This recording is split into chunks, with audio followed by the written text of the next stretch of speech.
porque temos essa oportunidade, né? Até nos arrepia de saber que vivemos durante um bom tempo, né, com a capacidade bem limitada, sem sentir o calor humano, sem sentir a fraternidade, a comunhão junto com todos os irmãos. E agora o Senhor nos deu esse grande privilégio. Meus irmãos, nós sabemos que uma das características mais importantes da Igreja do Senhor é a unidade. E a Bíblia, ela por diversas vezes fala sobre a importância dessa unidade. E nós, a igreja, né, perpetuamente, ela deve buscar essa unidade. E nós, principalmente como segunda igreja, devemos continuar vivendo e aperfeiçoando ainda mais a nossa unidade, pelo fato de que nós estamos agora passando por um momento, né, de transição, um momento em que teremos que tomar decisões muito importantes e sérias, e que teremos que muito suplicar a direção e a bênção de Deus. Então, como eu falei com os irmãos, a unidade ela é tão enfática e tão importante, tão destacada na Bíblia, que o próprio Senhor Jesus disse na sua oração sacerdotal. Ele diz assim: para que todos sejam um, como tu, ó Pai, o és em mim e eu em ti, e que também sejam eles em nós, para que o mundo creia que tu me enviastes. Então, nessa mensagem aqui de Jesus, do versículo 21 do capítulo 17 de João, ele está dizendo: o mundo vai conhecer a Jesus Cristo, o mundo vai conhecer a mensagem quando o mundo olhar e ver a unidade da igreja. Então os irmãos veem como a unidade é muito importante. Então eu peço a todos que abram ou acessem as suas Bíblias no livro de Efésios, capítulo 4, nós vamos ler do versículo 1 ao versículo 3. Livro de Efésios, capítulo 4, versículos 1 ao 3.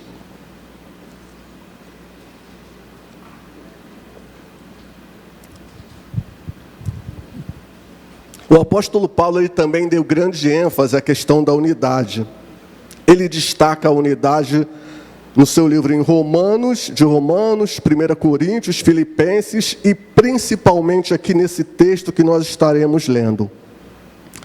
Diz assim: rogo-vos, pois eu, prisioneiro no Senhor, que andeis de modo digno da vocação a que fostes chamados, com toda humildade e mansidão, com longanimidade, suportando-vos uns aos outros em amor, esforçando-vos diligentemente por preservar a unidade do Espírito no vínculo da paz.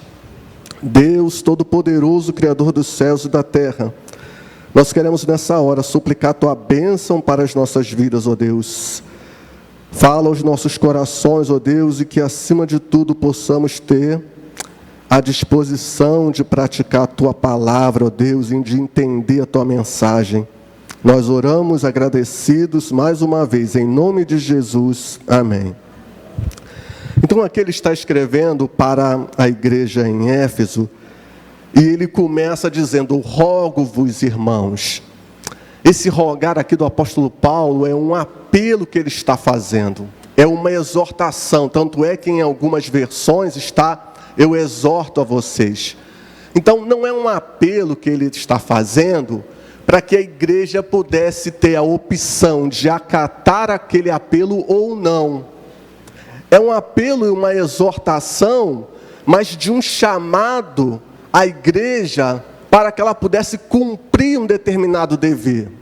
Então esse sentido aqui é da palavra rogo-vos, quer dizer, é um apelo no sentido de que a igreja realmente venha acatar aquele pedido que ele estaria fazendo para a noiva de Cristo. E ele continua: rogo-vos, pois eu, o prisioneiro no Senhor. Eu gostaria também de destacar essa palavra, o prisioneiro, porque nós sabemos que o apóstolo Paulo, quando ele escreveu essa carta, mais a de Filipenses, Colossenses e Filemão, ele estava preso em Roma. Então ele faz a questão de destacar: olha, eu sou um prisioneiro no Senhor. Eu estou pagando aqui o preço de pregar o Evangelho, eu estou pagando aqui o preço de anunciar a salvação e de trabalhar pela unidade da igreja.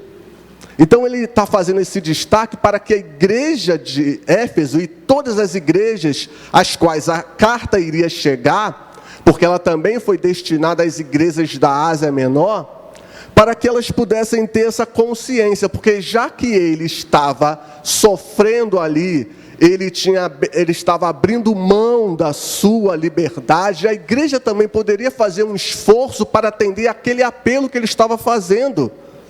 Porque ele estava fazendo aquele apelo com a propriedade de uma pessoa que estava encarcerada por anunciar o Evangelho de Cristo, por anunciar a salvação e por trabalhar pela unidade da igreja. Então ele diz: rogo-vos eu, prisioneiro do Senhor, que andeis de modo digno da vocação a que fostes chamados. Ele diz: olha, igreja, vocês precisam andar dignamente. Por causa da vocação que vocês têm. Qual é a vocação de vocês? A nossa vocação, irmãos, é o nosso ministério da reconciliação. A vocação da igreja de Éfeso e a vocação de todas as igrejas e da igreja de Cristo espalhado pela face da terra é essa. Nós fomos chamados por Deus para o ministério da reconciliação. Os irmãos percebam a importância que nós temos no reino dos céus. Os irmãos percebam o quanto nós somos e podemos ser instrumentos nas mãos de Deus. Então essa é a nossa vocação. Nós fomos chamados para esse ministério, para reconciliar o homem com Deus, como diz lá em 2 Coríntios 5,18. Fomos chamados para reconciliar o homem com Deus. Temos essa nobre missão. Então o apóstolo Paulo orienta a igreja: ande de uma forma digna desse chamado que vocês têm. Ande de uma forma honrosa por causa deste chamado que vocês têm. E aí ele continua listando uma série de características que a igreja precisava desenvolver. Se ela já teria, ela precisava ainda mais desenvolver. Principalmente se ela quisesse realmente viver em unidade. Porque a unidade, irmãos, Deus já nos deu essa unidade. Nós, como igreja do Senhor, nós como igreja local, precisamos então trabalhar por ela. Através das nossas atitudes, através dos nossos atos. É nós que vamos trabalhar para que essa unidade venha se estabelecer e venha prevalecer no nosso meio. Então nós devemos observar essas características que o apóstolo Paulo nos deixa aqui, para que a unidade realmente possa se concretizar, para que nós possamos alcançar esse propósito e esse objetivo. Então a primeira característica, nós devemos andar de um modo digno com toda a humildade. Então é necessário que nós busquemos andar com humildade. Humildade é modéstia, né? Humildade, como nós já falamos aqui, é considerar o outro superior a mim mesmo. É não me colocar num patamar acima de ninguém. É considerar que todos somos iguais e todos estão no mesmo nível. Como diz lá em 1 Coríntios 12, 22 e 23. Depois eu recomendo aos irmãos que leiam o texto de 1 Coríntios 12, que o apóstolo Paulo ali fala sobre o corpo de Cristo. Ele faz uma explanação belíssima sobre a questão também da unidade. E aí ele diz que nós devemos ser humildes, estar sempre pronto para servir e não se considerar superior a ninguém. Então a minha posição dentro do corpo de Cristo, dentro da igreja, é estar sempre pronto a servir. Eu não estou na igreja, eu não sou um membro da igreja para ser servido por ninguém, ou para que as pessoas venham a fazer a minha vontade, ou para que a minha vontade prevaleça. Porque eu imagino que eu posso ter a melhor ideia, a melhor sugestão, então eu imagino que a minha vontade tem que prevalecer. Mas o apóstolo Paulo nos exorta aqui a andar humildes, a ter essa disposição do serviço, a estar pronto para servir, a ajudar o meu irmão, e não para querer apenas ser servido. A outra característica que ele coloca aqui é mansidão. Mansidão é gentileza, consideração. Que característica belíssima é essa que nós devemos desenvolver, é a mansidão. Não é conveniente que nós que desejamos trabalhar para a unidade da igreja, tratarmos com aspereza o nosso irmão. A mansidão não é uma questão de passividade, não é uma questão de que você vai aceitar tudo o que lhe impuserem, não é uma questão de que você acatará tudo o que as pessoas tentarem impor a você, né? Principalmente aí na sociedade. Não, mas mansidão é isso. Mansidão significa gentileza. Eu vou tratar o meu irmão com gentileza, ainda que muitas vezes ele pode não fazer assim. Eu vou tratar o meu irmão, a minha irmã com cortesia. Eu vou ser gentil. Eu vou evitar as palavras ásperas, as palavras ríspidas, as palavras amargas que podem causar algum dano na nossa relação e principalmente no corpo de Cristo. Porque como membros do corpo de Cristo, há um arranho, né? Há uma dificuldade, um problema, todo o corpo de Cristo sofre. Todo o corpo de Cristo perece. Então eu vou evitar agir dessa maneira, para que a unidade da igreja não venha a ser quebrada. Eu vou ser manso de todo o meu coração. A outra característica que ele coloca aqui é a longanimidade. Longanimidade, ela não é só paciência, né? Às vezes a gente usa essa expressão paciência. Longanimidade é algo maior. Longanimidade é a constância no desenvolvimento espiritual. Eu vou me desenvolver espiritualmente, mas eu vou ser constante. Eu vou procurar não retroceder. É fortaleza frente às provações ou provocações. Eu vou me manter firme diante das dificuldades que aparecem na minha vida. Longanimidade também, meus amados e minhas amadas, é nos recusar a desistir da esperança de que dias melhores virão. Quer dizer, eu serei sempre otimista, ainda que as circunstâncias ao redor estejam adversas. Eu sempre crerei que dias melhores virão, que Deus vai me abençoar e vai abençoar a sua igreja no futuro. E longanimidade também é a paciência para com os nossos semelhantes. É aquilo que Jesus nos ensinou, caminhar mais uma milha, sermos tolerantes, sermos pacientes. Isso ajudará a unidade da igreja, ao estabelecimento da unidade, da comunhão na igreja. Às vezes nós ficamos tão agitados que nós não temos paciência com nada, muito menos às vezes com o nosso irmão que está ao nosso lado, que às vezes ele insiste com algo, nos pede alguma coisa. Nós temos que desenvolver essa paciência, nós temos que procurar ser mais pacientes do que as pessoas lá no mundo são. E é o Espírito Santo de Deus, irmãos, que nos capacita para isso.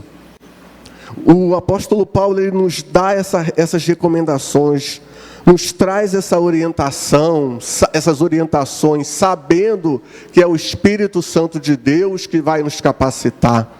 Às vezes nós ficamos, né, numa pilha de nervos e falamos, olha, eu já não tenho mais paciência para nada, eu já não tenho mais paciência com aquele irmãozinho, com aquele assunto.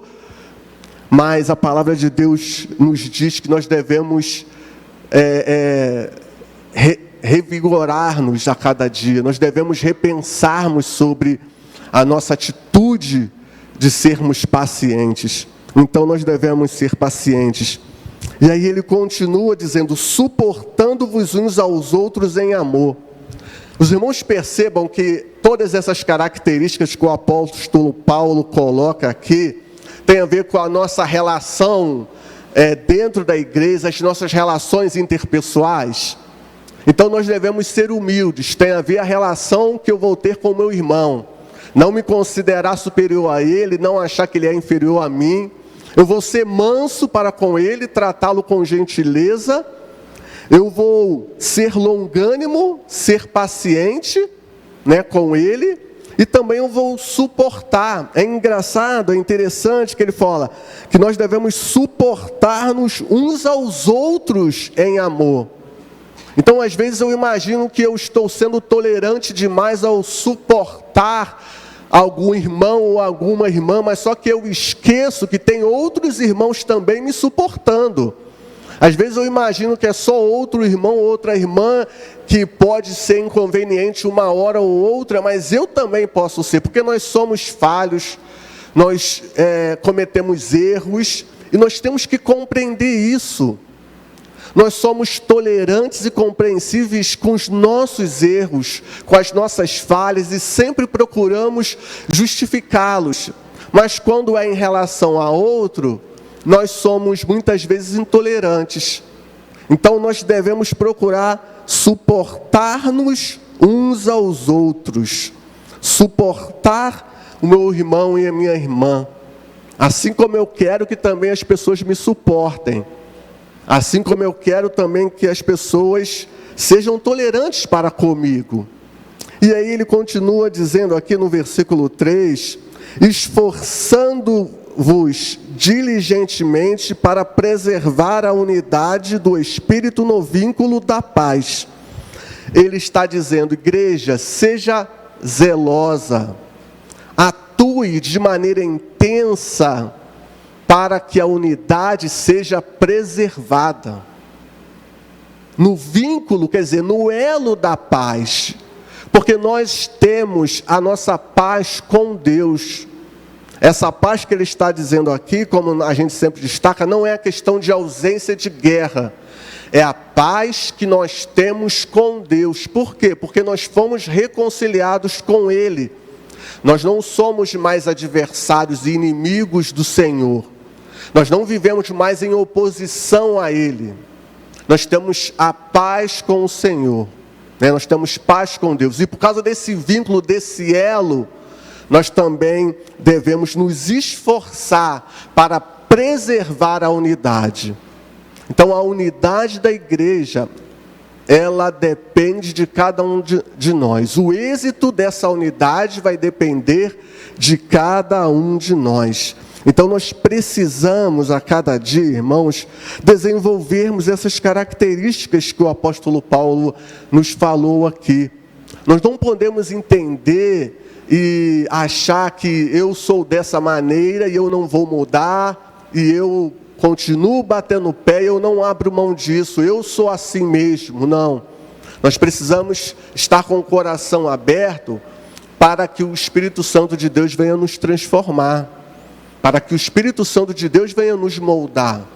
Na realidade é por isso que nós estamos aqui, nós vamos nos aperfeiçoando a cada dia. Nós vamos deixando o Espírito nos moldar a cada dia. Então, não imaginemos que seja essas características um desafio impossível de alcançar.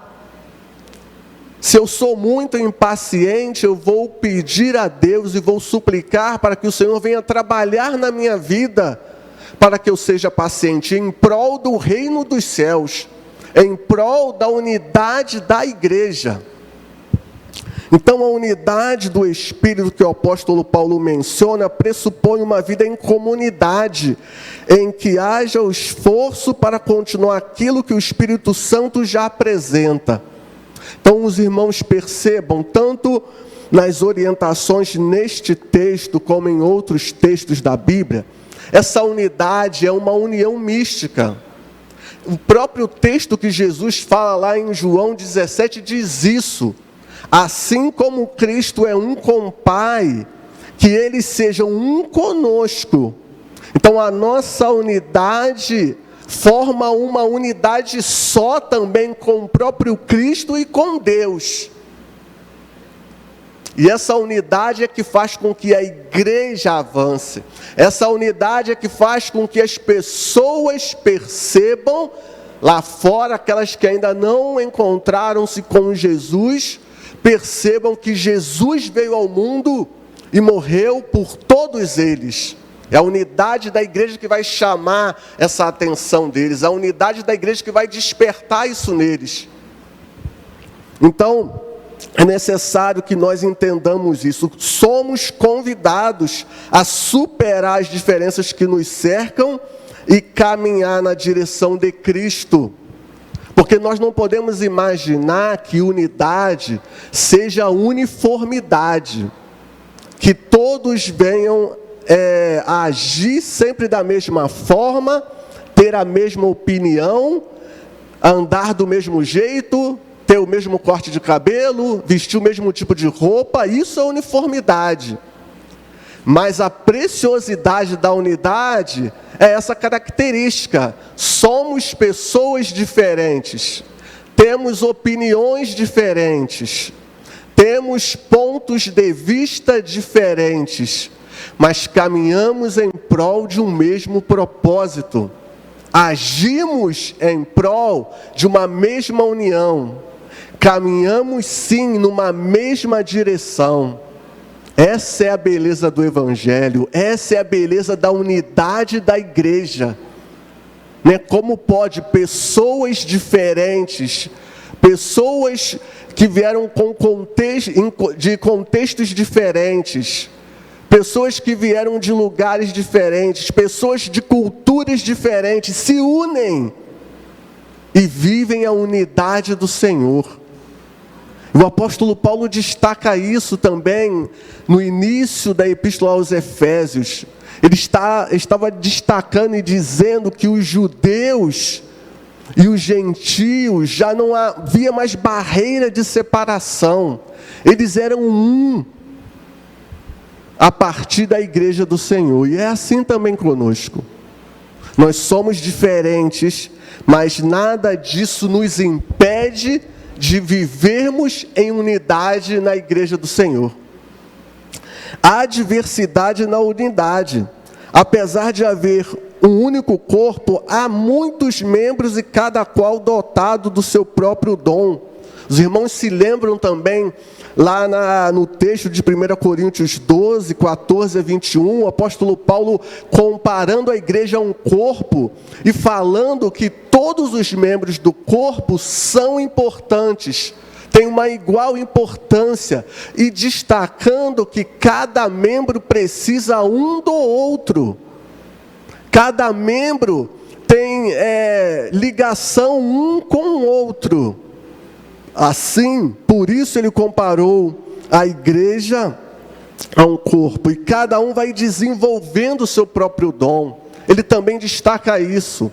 Nem todos têm o mesmo dom, nem todos têm o dom de pregar, nem todos têm o dom de cantar, nem todos têm o dom da misericórdia, nem todos têm o dom da profecia. Cada um tem um dom diferente.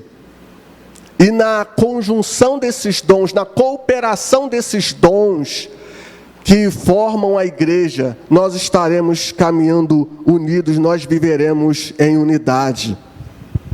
Como se verifica em um corpo humano, assim também se dá no caso da igreja. Todos os membros precisam cooperar entre si.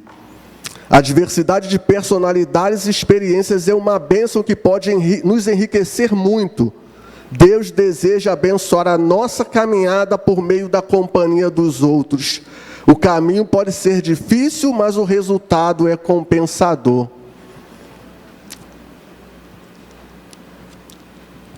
Muitas vezes, irmãos, nós temos essa característica de desejar caminhar só com aquelas pessoas que a gente se identifica mais, com aquelas pessoas que têm o mesmo pensamento que nós. Mas nós temos que entender que essa diversidade que o corpo de Cristo nos apresenta, ela é sadia para nós. Nós temos que entender que eu posso crescer como pessoa e como cristão, caminhando ao lado daquele irmão ou daquela irmã que tem um ponto de vista diferente do meu.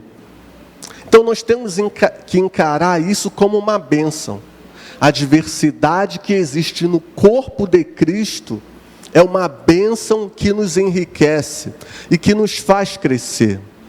Então, não seria interessante, não é desejoso da parte de Deus que a gente se foque, se feche apenas junto àquele grupo que tem as mesmas características exatamente das nossas e que compartilham exatamente dos mesmos pensamentos.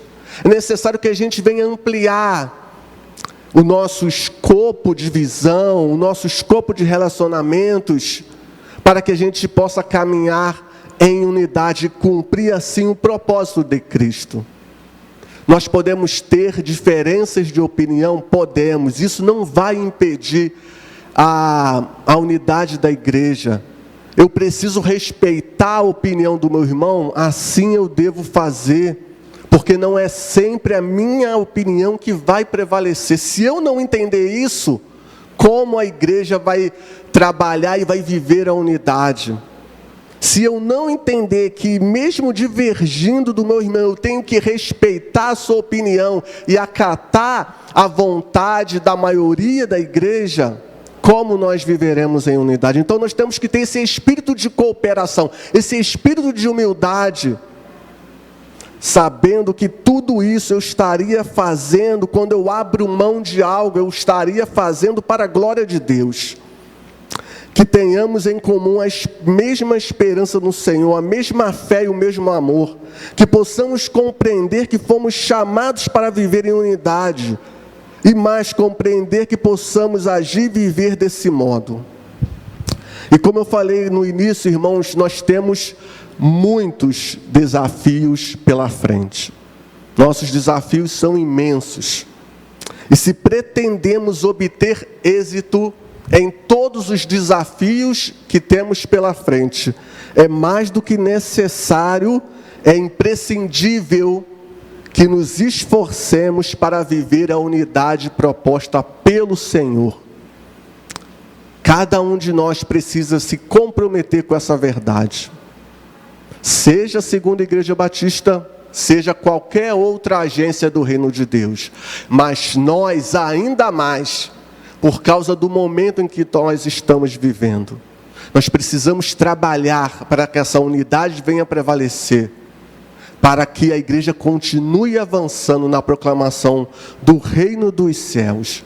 Então que Deus possa nos abençoar a cada dia, que Ele venha nos capacitar a desenvolver cada uma dessas características que aqui estão listadas pelo apóstolo Paulo, e que nós possamos renunciar o que preciso for, em prol da unidade do corpo de Cristo, sabendo que unidade não é uniformidade, sabendo que nós somos diferentes, mas nós temos um único objetivo, que é a glorificação do nome de Deus. Amém, irmãos?